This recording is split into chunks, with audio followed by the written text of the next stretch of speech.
Ciao, I'm Giulia, Giulia K. I'm glad you are here. Nobody has visited me in ages. It's been years now. I must tell you my story, but I don't know where to begin. There is so much that I should start from my childhood, but my memories of these times are vague. I only remember the summer of 1929, when they sent me off to stay with my nanny.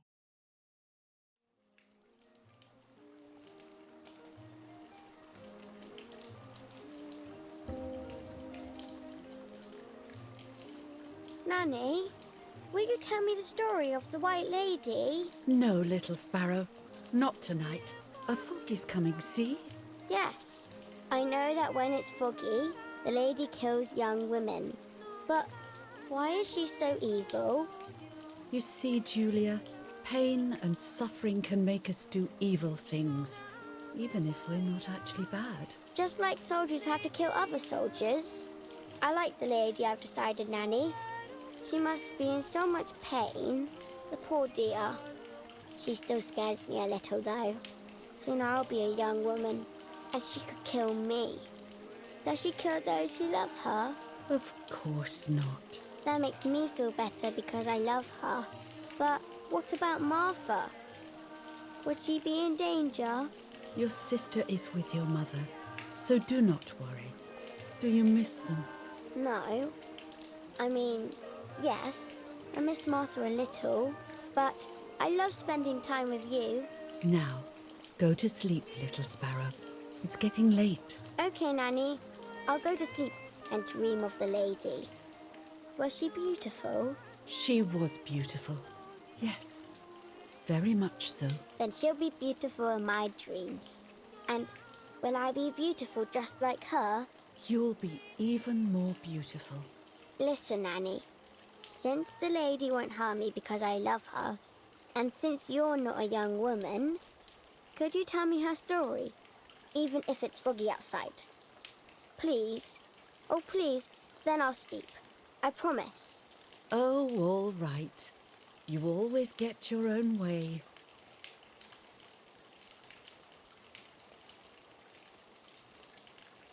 I loved Nanny and I loved that story. Every time I heard it, it sounded like a new and more mesmerizing tale. Every night I would ask her to tell me about it, even though it scared me. Even now I can remember every single day of that time and how happy I was.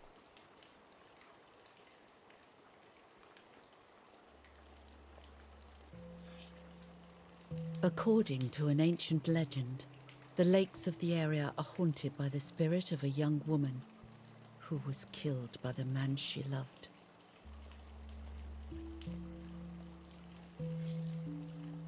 She was expecting a lover's stroll by the lake, gazing out at the old tree growing on the lake's island.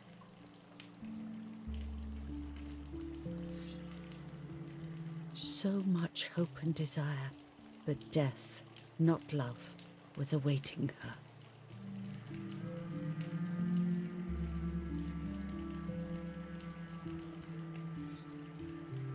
In despair, the man confessed he had killed her out of jealousy.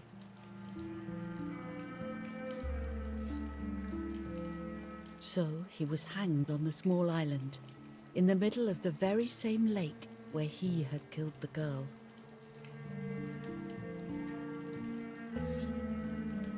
They searched everywhere, but the girl's body was never found.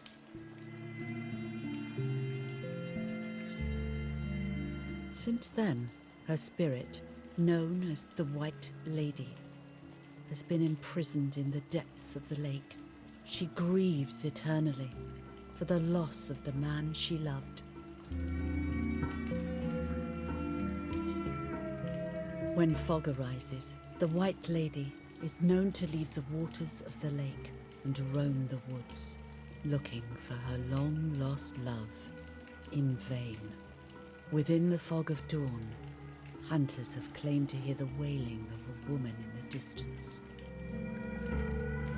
I'm a little scared of this story, even though I like the lady. Should I stop reading, my little sparrow? No, Nanny. Daddy always tells me that fear must be faced. Go ahead. Okay, honey.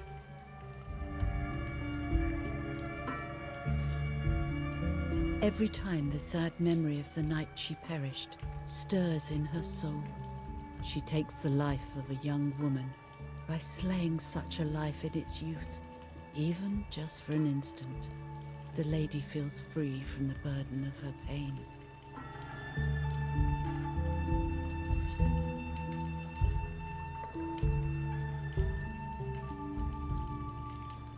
Good night, Nanny.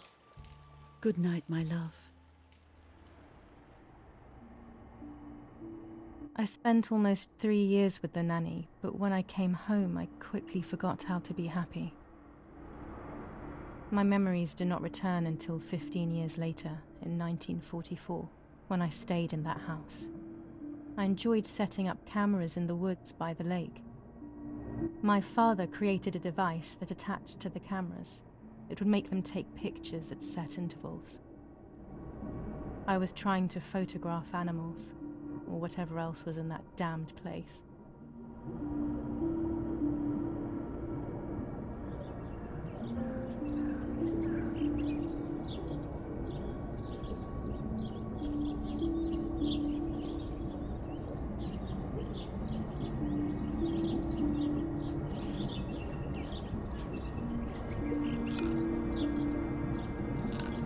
Reel off the film.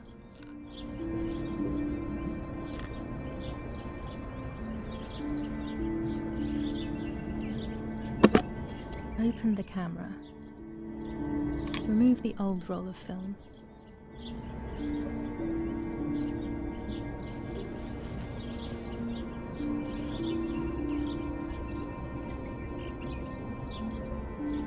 Put the new film in.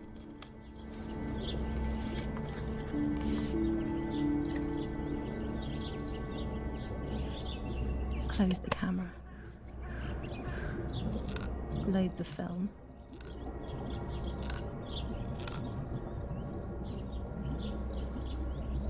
Activate the timer.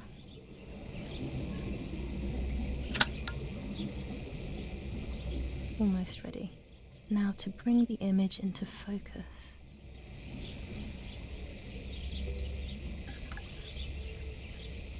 There's something floating on the surface of the water. If I frame it better, I might be able to see what it is.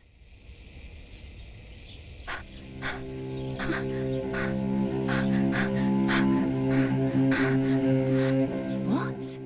Is that a person? I must help them.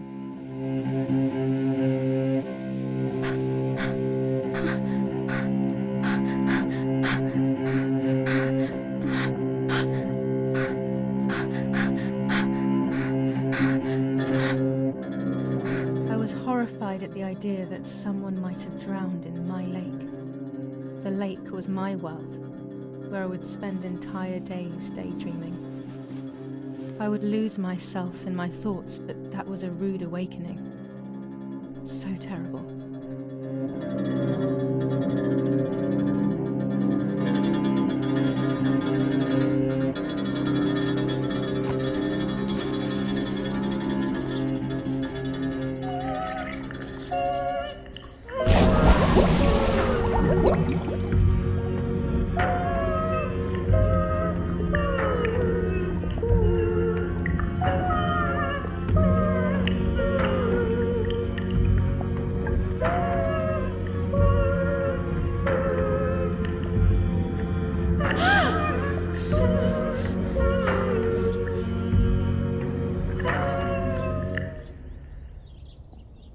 I instantly noticed that the person was wearing one of my dresses. I was scared. I dragged that lifeless body as best as I could to the shore, trying not to drown myself. Only when I lifted her in my arms did I realize who she was. It was my sister, my twin, a part of me, dead. Impossible to comprehend. I was desperate. I didn't know what to do or to think.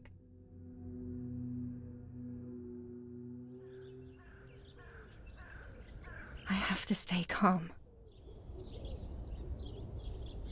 Martha is not dead. It's not possible. It's not true. There's no need to worry.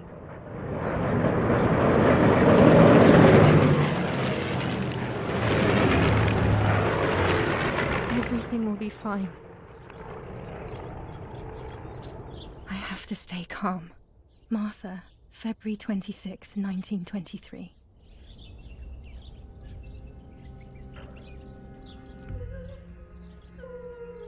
Is everything okay? Are you hurt?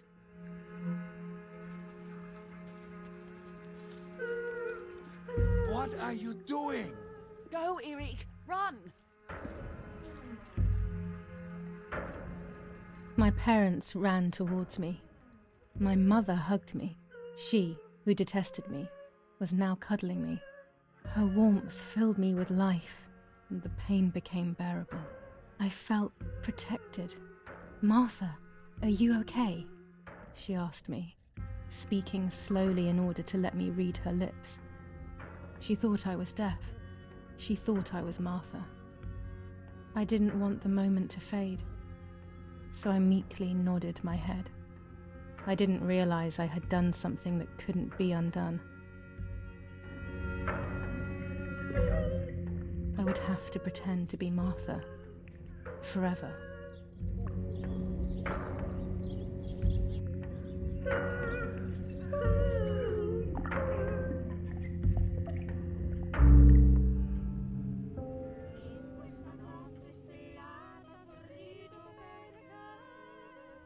Praying is pointless. It's just a way of soothing your conscience by trying to ease the pain. But I don't want the pain to ease. What would I be left with then? Erich, did you remember to light the candles in the hall? People will be here soon. Mummy always finds something for everyone to do. Daddy's oboe. We were preparing a really nice duet together. On the rare occasions he's at home, that is.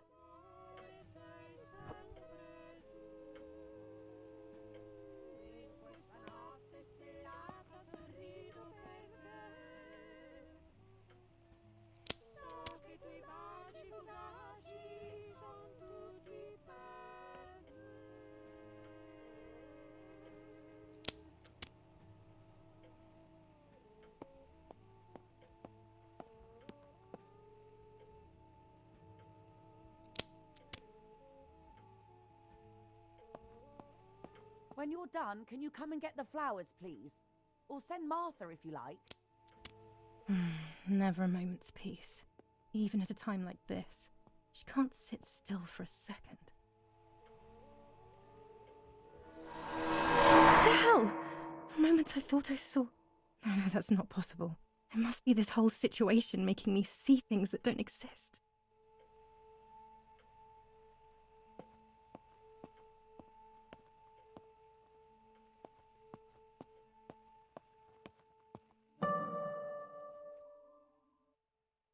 Is someone coming to get these damn flowers? When Mummy asks for something, there's no escaping it.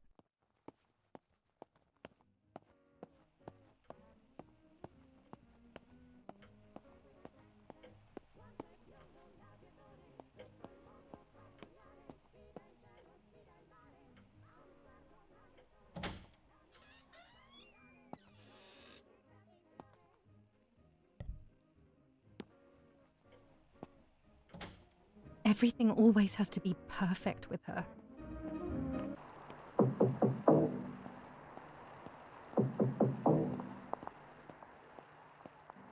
Parla Londra. Trasmettiamo alcuni messaggi speciali. Felice, è cessata la pioggia. La mia parte. What's happening? Who closed the door?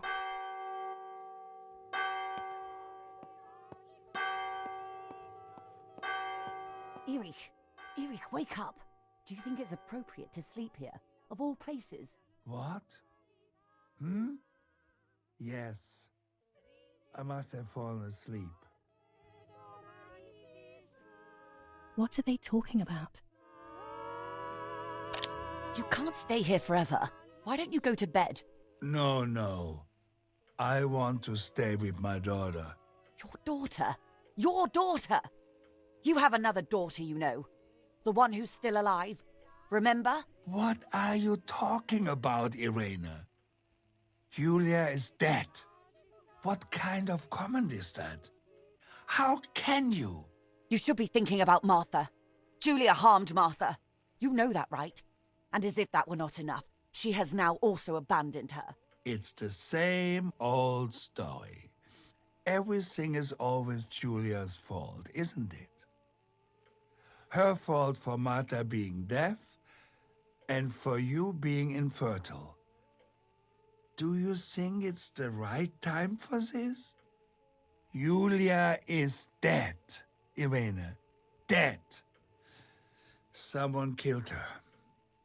Do you realize that? Of course I realize. I get it. Do you think I'm stupid? No one understands it better than me. She always brought problems. Only problems. It would have been better if she hadn't been born at all. You're crazy. I'm the crazy one? Me?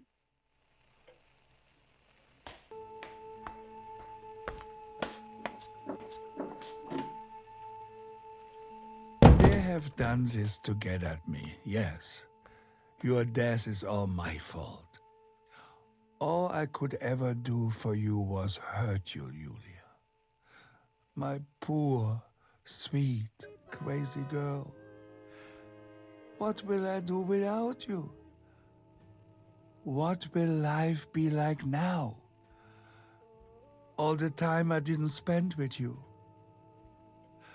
But now I'm home. We can go fishing together. We can take pictures of butterflies. No. We can't do anything together anymore, can we? Nothing. I miss you, Giulia. I miss you.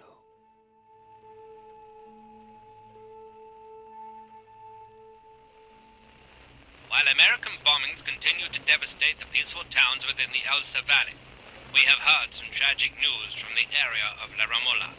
The young daughter of German Army General Erich was murdered near her home. What possible reason could there have been behind such a cowardly act? This is what the Carabinieri, who immediately intervened, hope to find out.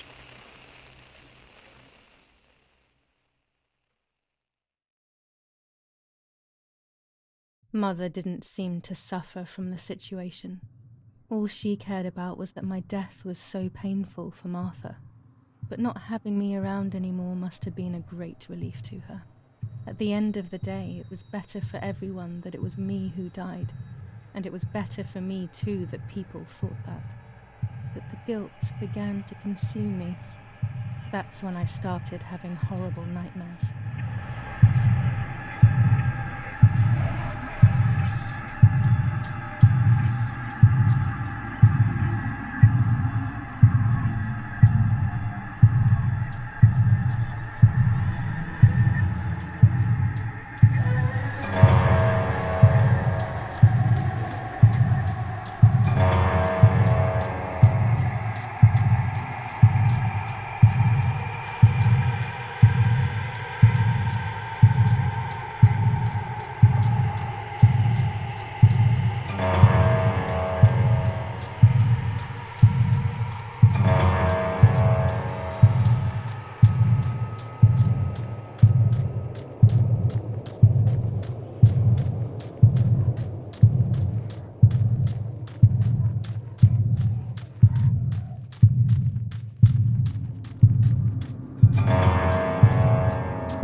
It was just a dream.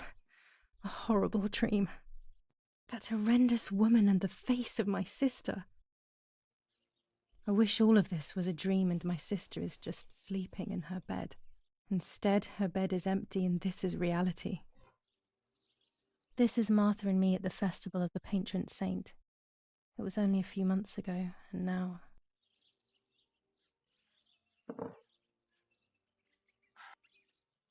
Martha had asked for a picture of me to put in this frame. She wanted me to do one of those expressions of mine that made her laugh. Expressions that she couldn't quite imitate. She used to say that those were the signs of my soul. Can a photo capture the soul? Can I capture Martha's soul?